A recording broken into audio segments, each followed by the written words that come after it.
What's up, guys? I wanted to show you something that has been super helpful in my kit. Another product that when I look on YouTube, when I look online, I can't find any information about it. So I wanted to extend that information to you. The NVINC Cord. There was a product like this years ago. I don't really know what happened to it, but it's not available anymore. This is what's available now. When I chose the Actin Black DTNVS, I realized that there was not a port to be able to hook up a battery pack. Working with a lot of night vision devices in the cold, I realized that maybe I do want to extend the battery life just by a little bit if I can. And that extends the battery life from about 25 hours with a CR123 to about 50 plus hours with the L3 battery pack or similar battery packs that you can buy. So I'm just gonna kind of go over my helmet system and I'll just really highlight the Cord because I have really been enjoying using it. It's really nice to have a no bullshit system. Just plug it in, turn it on, unplug it, and you can't accidentally turn your system on, nothing like that. It's just a solid, separate thing. Let's start from the front. Actin Black DTNVS. Like I said, there's not really a port option for this. There's a manual gain option that I do not have. And for some people, that's not a big issue. For us that are up in Alaska, it's a little bit more of an issue because I've actually ran batteries dry. That's not something that's super common. A lot of people will just change the batteries before they even run dry because in nice conditions, like I said, you can get 25 plus hours on just a CR123. While I'm on the DTNVS, I've got the RPO lenses. These are super nice. Moving back from the DTNVS, we've got the NVINC Cord. It's literally just a CR123 style battery cell with a solid cord coming out of it. That comes back to an NVINC LEMO style connection. One thing about the LEMO connection is you can connect a Fisher plug to it. You just have to turn your Fisher plug about 90 degrees and it will plug and play. I chose to go with a Fisher to LEMO cable just so that I would have a 100% true and solid connection with the LEMO that the Cord provides. You can just connect your Fisher plug into it. You just have to turn it 90 degrees.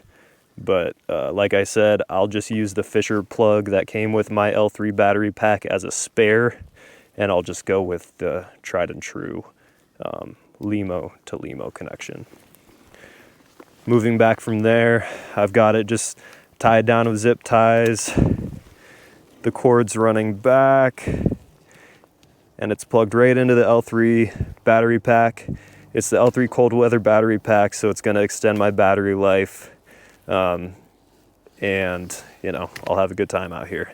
I don't know if you can see behind me, but it's cold, it's icy, it's snowy, I'm shivering as we speak. Tied around the battery pack, I've got a simple rubber band that's retaining my Ear Pro cable. That's retaining the Fisher cable, which also has a really positive connection, so there's not a big chance that that's gonna pop out. But the rubber band that I have retaining my Ear Pro cable doubles as a kind of a fail-safe for that. So if I choose to take the amps off, you know, it's just a rubber band. It's not snipping cable ties and all kinds of complicated stuff. Go up to the amps. I've got amps on amp arms. That speaks for itself. Simple Ear Pro. We've got the Core Survival Hellstar. I think it's Hellstar 6. I don't know what model it is. It's one of the models that blinks. You know, it's nice to have thanks. It's nice to have something that blinks on your head if you're going down in the dark range when people are shooting. There's other reasons too. It is what it is. I have one on my helmet, sweet. Moving over to this side, got the simple little white light or red light. Oh. This is really nice. One thing I notice about this is that it wobbles, it jiggles, and it likes to fall off on this mount specifically.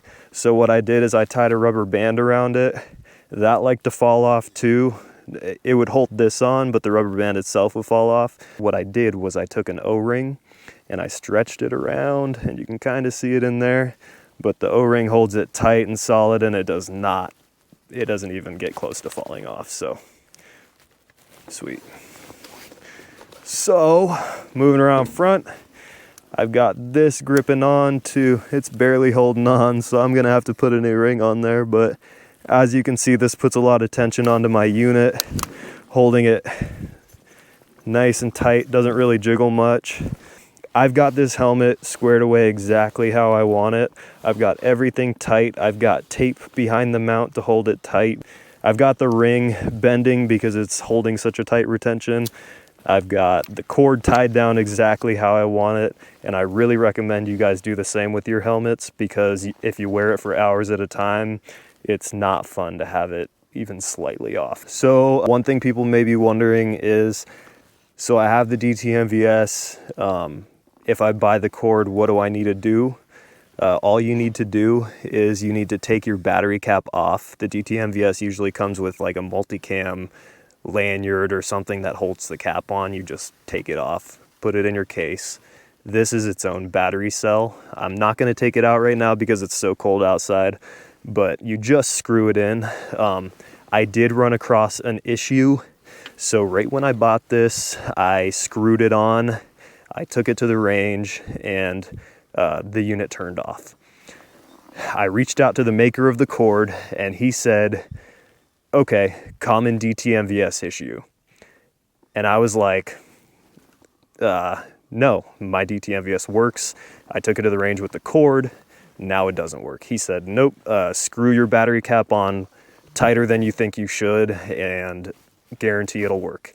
So I took this out, I screwed it back on, and just like he said, I secured it tightly around the O-ring, and it plugged in and it turned on. So not an issue at all. I just didn't screw it on tight enough. So if you guys do purchase this, just make sure you screw it on tight enough. I screwed it on really tight, and I thought that it was enough. It wasn't enough. So one thing I wanted to mention with the cord is the cord itself, the unit with the cable and the battery cell, weighs in at 26 grams. CR123 battery generally weighs 16.5 grams. So adding about 10 grams to the unit, adding about 10 grams to your helmet overall, it's a good trade-off for so much battery life. And I'm shivering, I can't talk anymore, my fingers don't work. So the Night Vision Inc.